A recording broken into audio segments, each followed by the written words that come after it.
Jones, al verse acorralado, decidiría con acabar con sus miembros. Durante el procedimiento del acto, Jones hizo un discurso sobre lo que había ocurrido y cuáles eran las medidas que tomarían. En el audio se pueden escuchar cómo las personas del templo discuten sobre la acción. Al igual, Jones decidiría con acabar con todo. Cuando el gobierno estadounidense entró a Guyana ya era demasiado tarde. Todo estaba acabado, lo único que se encontró era la grabación que Jones dejó tirada. La caja de Challenger. Este caso ya lo conté hace tiempo, pero no conté la historia a nivel de los participantes. Cuando se inició con los preparativos del vuelo Challenger, el presidente de ese entonces, Ronald Reagan, inició una campaña para avivar el interés de los ciudadanos hacia el viaje espacial. Recordemos que estamos en los 80, en esa época la competencia espacial ya no era mucho del interés del público como era en los años 60. Toda esa emoción por los viajes espaciales desapareció poco a poco, debido a la falta de novedad y que la competencia de la Guerra Fría se acabó en esa misma década, gracias a los tratos que Ronald y Gorbachev hicieron para ponerle fin a la competencia entre ambas naciones. Así que el presidente no se le ocurrió otra idea para llamar la atención que poner a ciudadanos comunes en el espacio. Esto con el motivo de llamar la atención del público a los vuelos espaciales y dejar en claro lo avanzados que estaban en términos de la exploración. Fue lo mismo de lo que se parodiaron los Simpson cuando Homero fue al espacio, algo así era ese pensamiento. Así es como comenzó el proyecto maestro en del espacio, que tenía como finalidad llamar la atención de los niños y el público hacia los vuelos espaciales. En total tuvieron 11.000 solicitudes de participantes, todos eran maestros de diferentes lugares de Estados Unidos. Una de ellas era la maestra Sharon Tristan Caulife, una maestra de estudios sociales de Concord, Nuevo Hampshire, quien fue inspirada en participar gracias a sus hijos y alumnos que le hicieron la propuesta de intentar entrar al proyecto. Ella quedó como ganadora y fue parte del proyecto espacial junto a otros astronautas. De todos los navegantes de la nave, ella era la que se centraba toda la atención. Cada momento la entrevista, cada momento era llamada para poder responder preguntas sobre los experimentos y pruebas sobre cómo se sentía estar en la NASA. Ella siempre contestaba de buena manera todas las dudas sobre el proyecto y cómo era la experiencia estar en la misión. A la NASA eso quedaba como anillo al dedo, ver tanta repercusión en del proyecto hizo que se centraran más en el espectáculo que en del misma misión tal cual.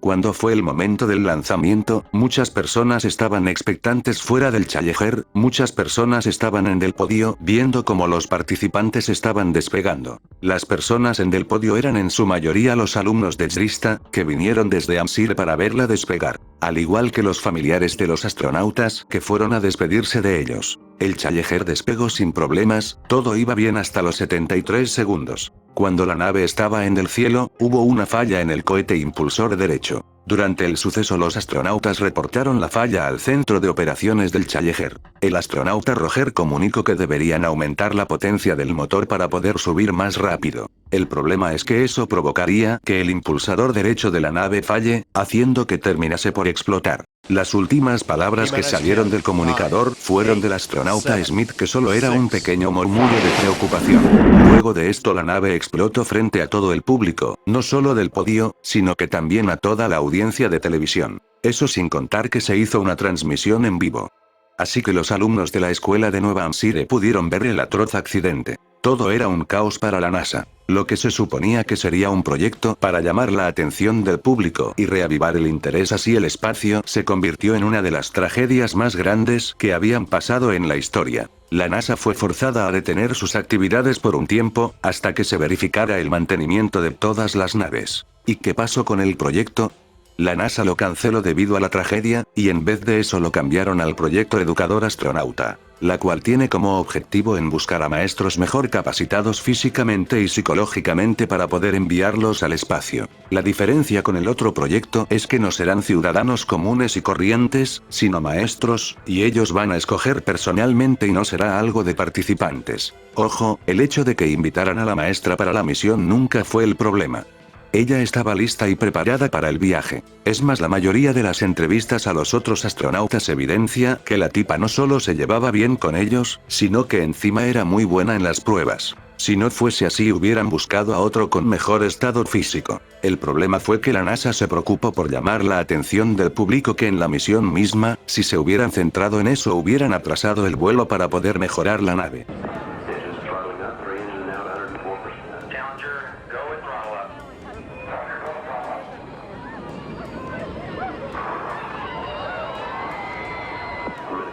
seconds. Velocity 2,900 feet per second. Altitude 9 nautical miles. Downrange distance 7 nautical miles.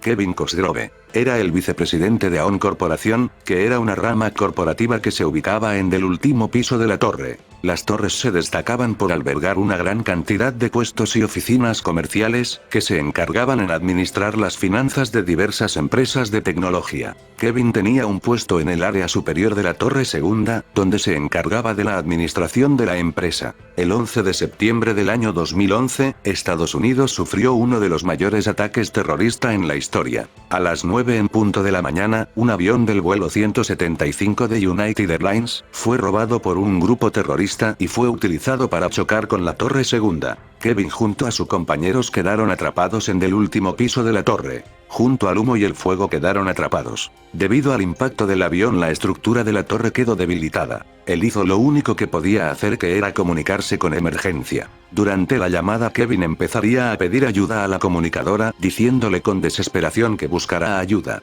Viendo que la estructura de la torre ya no podía resistir, él solo se despidió de su familia. En la llamada se escuchó el colapso de la torre. La grabación se utilizó como prueba en la corte contra Zacarias Moussaoui, que fue el único que pudieron sentenciar en un juicio sobre el caso. Se utilizó como una prueba para demostrar el daño que hizo a las familias y ciudadanos de Nueva York con los atentados. To three of us, two broken windows.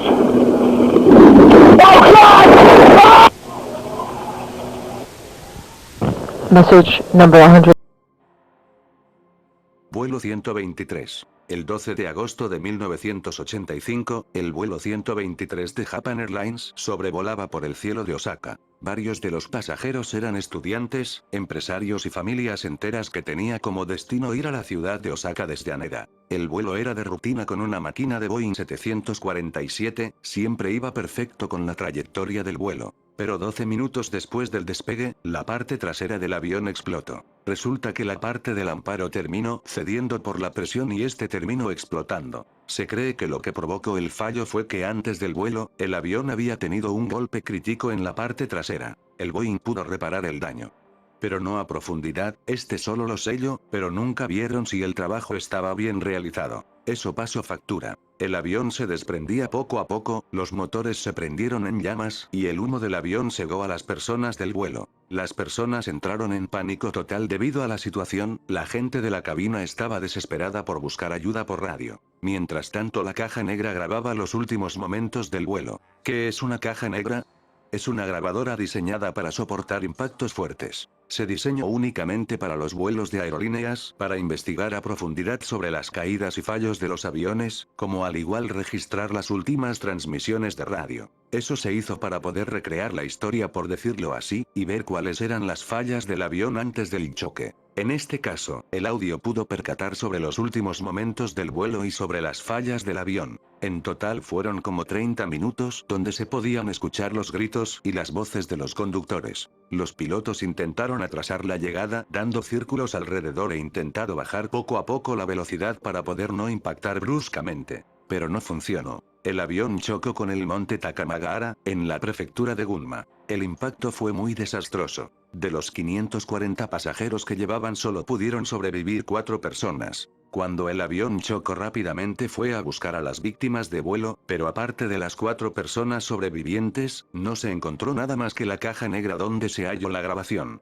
Ahí se pudo entender que todo eso fue por una falla en la parte trasera del amparo del avión, debido mal mantenimiento. Cuando todo se reveló, la aerolínea entró en una crisis financiera debido a la desconfianza que se había resucitado. Así que tomaron medidas drásticas para que la mentalidad de sus clientes no fuera de desconfianza, haciendo revisiones continuas en cada despegue y en cada llegada para que esto no vuelva a ocurrir.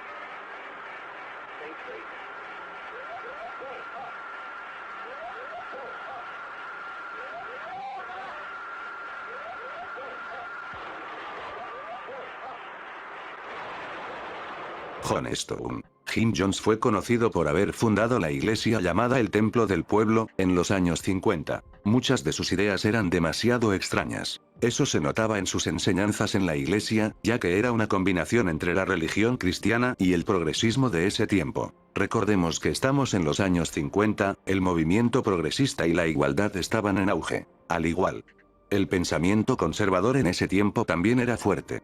Así que decir que estas dos ideologías estaban en una misma religión era demasiado extraño, cosa que la mayoría de la población de Indiana compartían al ver la propaganda que se hacía de dicha religión en ese tiempo. Era evidente que la ideología era lo de menos en ese templo.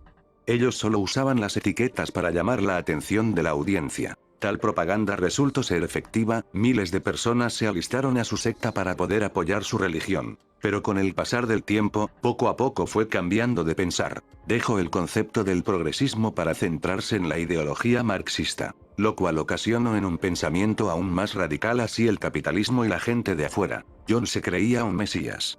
Obligaba a sus súbditos a dejar de comunicarse con sus familiares, como al igual de darle todo el dinero y pertenencias a la iglesia. Eso hizo que muchas personas empezaran a irse de su templo. Muchos de ellos hablaron a la prensa sobre los abusos de poder que ejercía Jones en su templo. Tras eso los medios empezarían a hablar del templo de una manera más oscura, contando todo lo que se hacía dentro. Jones, al ver la mala fama que estaba ganando su religión, decidiría con mudarla a una zona de Guyana para poder escapar de tanta atención de los medios y así persuadir a las autoridades. Cuando llegaron a Guyana, Jones se puso más extremista con su ideología. Las personas del templo tenían prohibido comunicarse con el exterior. No se podía largar nadie de ahí, no se podía comunicarse con ningún familiar por medio de correos y sobre todo, estaba prohibido la entrada de las personas del exterior. Un periodista estadounidense llamado Leo Ryan quiso ingresar al templo para poder conocer la verdad, ya que muchos familiares de los que estaban en la secta se comunicaron con él para poder pedir ayuda. Leo hizo caso de las peticiones y con la autoridad del gobierno de California pudo ingresar a Guyana. Jones no podía negarse a tal petición debido a que ya había mucha tensión en los medios sobre el templo. Así que con mal gusto recibió a Leo en su templo. Si bien Jones trató de mantener las apariencias con el templo, varios de los miembros intentaron pedir ayuda para escapar de ese lugar. Jones, antes de irse del lugar, les dijo a la secta que los que no querían estar en ese sitio, que se podían largar con él en el helicóptero. Varios del templo se fueron con él para tomar el vuelo. Jones sabía que no podía dejar que todos los exmiembros salieran del lugar, así que planificó un ataque que lo sentenciaría a él y a su templo para siempre. Jones mandó una emboscada a Leo y sus reporteros, el grupo armado acabó con cada miembro del lugar. Tal decisión le costaría caro a Jones. El gobierno estadounidense mandó a un grupo armado para capturar a Jones y a su templo. Jones, al verse acorralado, decidiría con acabar con sus miembros. Durante el procedimiento del acto, Jones hizo un discurso sobre lo que había ocurrido y cuáles eran las medidas que tomarían. En el audio se pueden escuchar cómo las personas del templo discuten sobre la acción. Al igual, Jones decidiría con acabar con todo. Cuando el gobierno estadounidense entró a Guyana ya era demasiado tarde. Todo estaba acabado, lo único que se encontró era la grabación que Jones dejó tirada.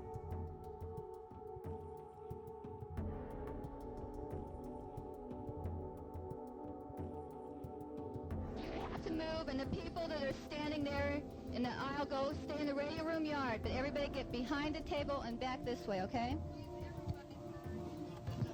There's nothing to worry about. Everybody keep calm and try and keep your children calm. And the older children can help love the little children and reassure them. Children aren't crying from pain. It's just a little bitter tasting, but they're not crying out of any pain.